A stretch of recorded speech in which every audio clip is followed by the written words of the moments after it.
고린도전서 8장 1절에서 13절까지 말씀을 교독합니다.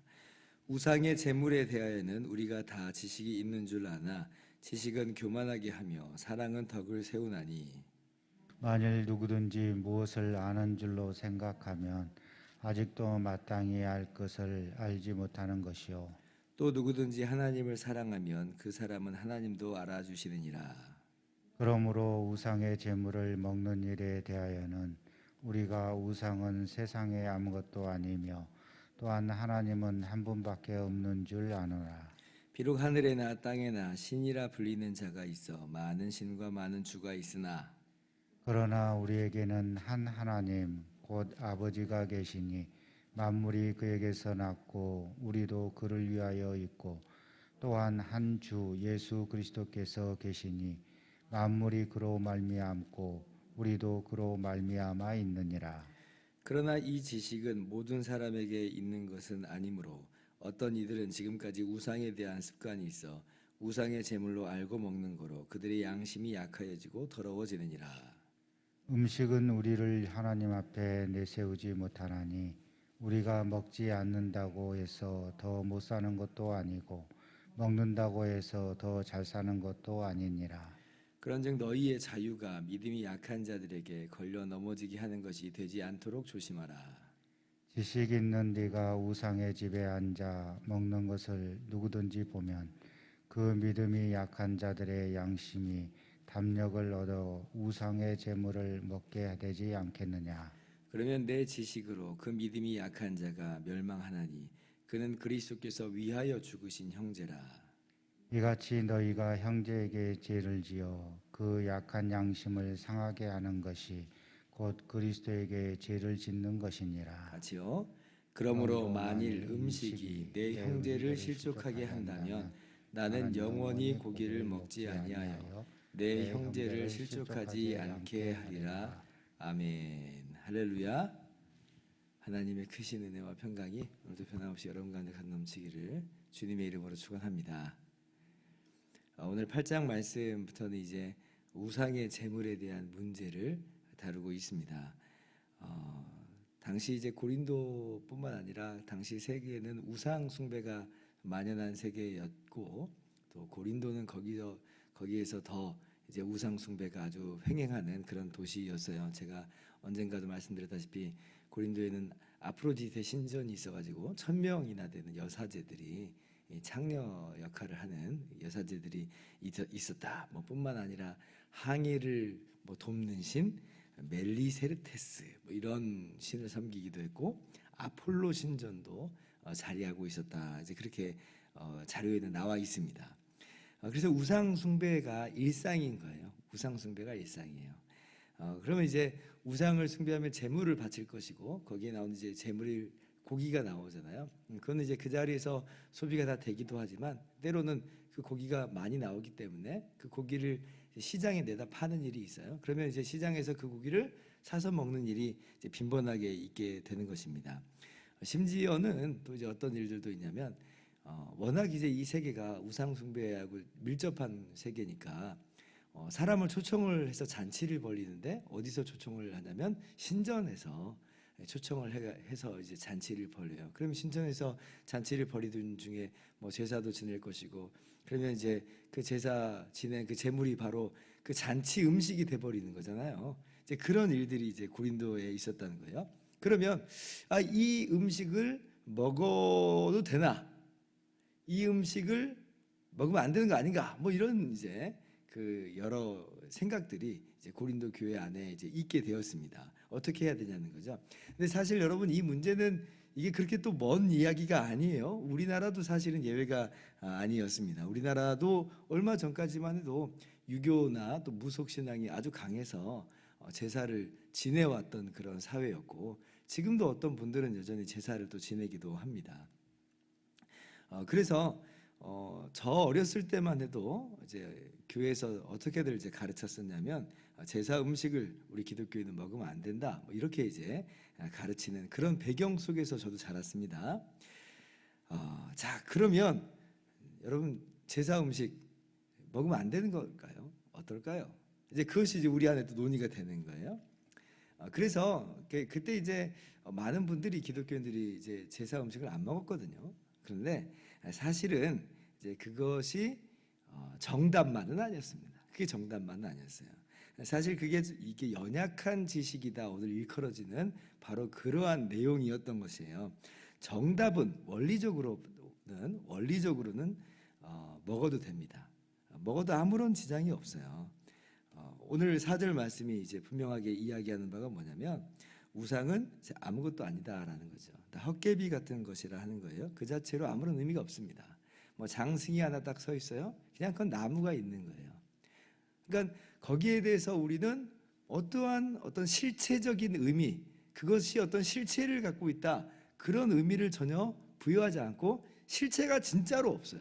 그냥 나무 토막이에요. 나무 토막. 그러니까 뭐 거기에서 재물을 뭐 바쳤다 한들 그냥 나무 토막 앞에 그냥 있었던 것뿐이니까 그냥 그 음식은 먹어도 된다라고 하는 것이 원리적인 그런 내용이에요. 디모데전서 4장 3절 이하도 보면 음식들은 하나님이 지으신 바니 믿는 자들과 진리를 아는 자들이 감사함으로 받을 것이니라. 하나님께서 지으신 모든 것이 선함에 감사함으로 받으면 버릴 것이 없나니 하나님의 말씀과 기도로 거룩하여 짐이라.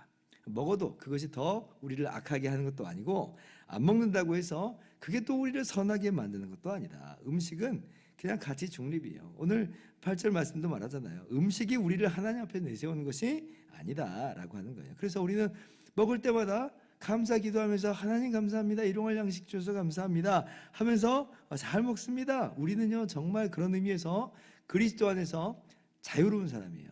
먹을 수 있는 음식을 먹을 수 있는 권리가 우리들에게 분명하게 있습니다. 이게 원리적으로 맞는 말이에요. 자, 그런데 문제는 뭐냐면 믿음이 연약한 사람이 있다는 거예요. 믿음이 연약한 사람이 있어요. 아까 이렇게 장승 얘기를 했는데 여전히 옛날에 이 장승을 섬겼던 사람 입장에서는 좀 꺼리는 마음이 이렇게 있는 거죠. 뭔가 그 장승 자체가 실체적인 어떤 힘이 그래도 좀 있는 것은 아닌가. 평생 거기에 엎드려 절했던 사람은 거기에 이제 좀 매여 있는 그런 부분이 있다는 거예요.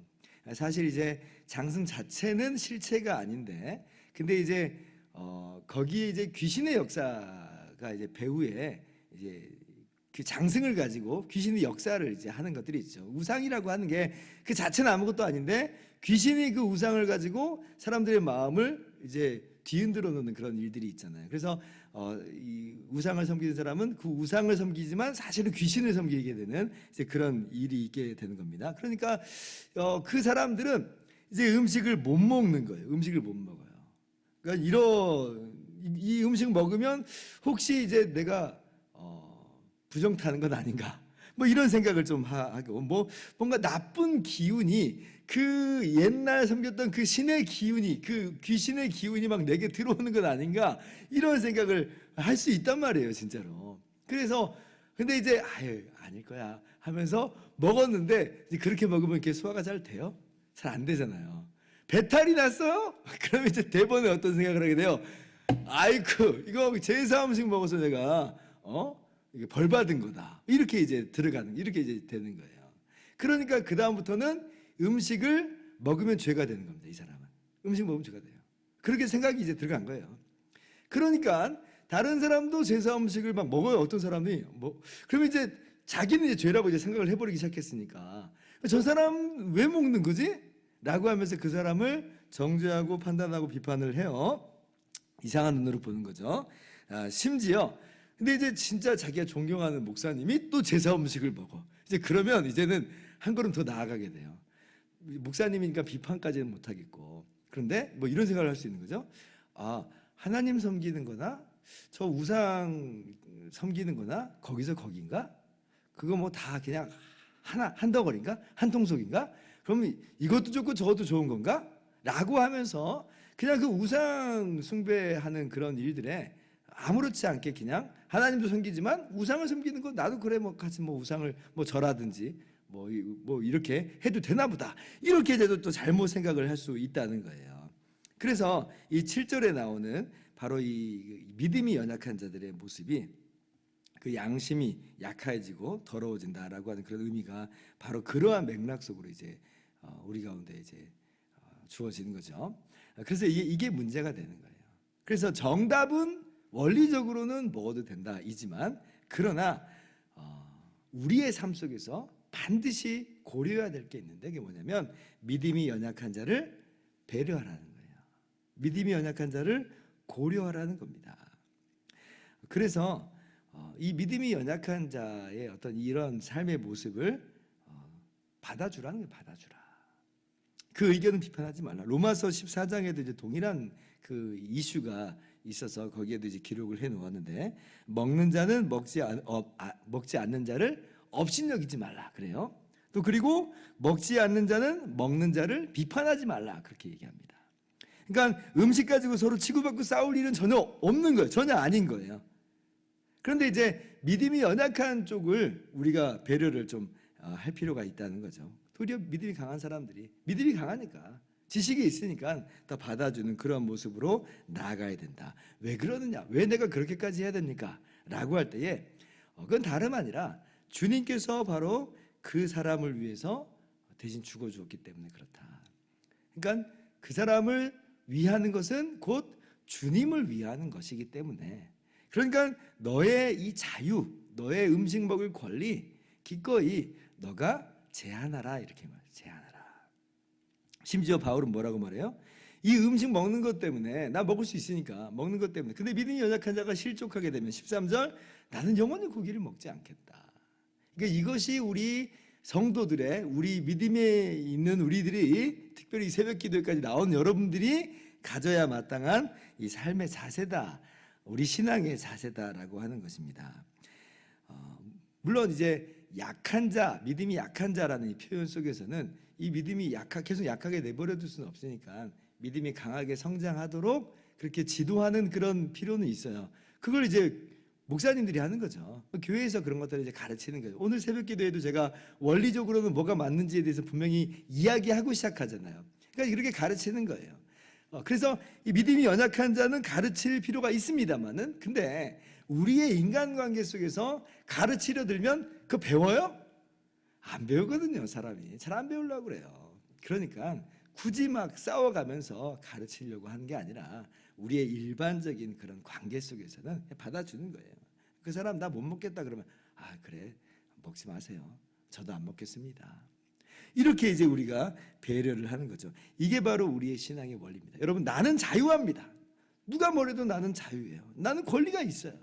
그러나 이러한 우리의 자유와 권리가 이웃 사랑이라고 하는 더 큰 원칙 속에서 제한될 필요가 있다. 이건 비단 음식 먹는 문제뿐만이 아니라 우리의 모든 삶에 있어서 마찬가지예요. 우리 다 할 수 있죠. 그러나 항상 우리가 생각해야 될 건 뭐냐면 옆에 있는 바로 그 사람들을 배려하고 그 사람들을 섬기는 그런 모습이 필요합니다. 나 때문에 그가 걸려 넘어지면 안 되는 거예요. 주님은 죽으시면서 그를 살리셨는데 나는 자유하다고 그를 죽여버리는 일이 있으면 그게 얼마나 어이없는 일이 되겠어요. 그것을 일컬어서 주님께 죄짓는 일이다. 그래, 주님께 죄짓는 일이다. 그러니까 우리는 자유하지만 항상 우리의 자유를 또 그렇게 제한할 수 있음을 스스로 강제로 제가 이렇게 지금 하라 이렇게 말씀드린 건 아니고 바울 사도도 그런 맥락에서 강제로 이거 안 하면 너는 천벌 받을 거야 이런 건 아닙니다만은 그러나 반드시 이웃을 사랑함과 이웃을 섬기는 마음을 우리의 삶의 기조로 삼고 기꺼이 우리의 자유를 제한할 수도 있음을 알고 또 제한하시는 저와 여러분 되기를 주님의 이름으로 축원합니다. 기도하겠습니다.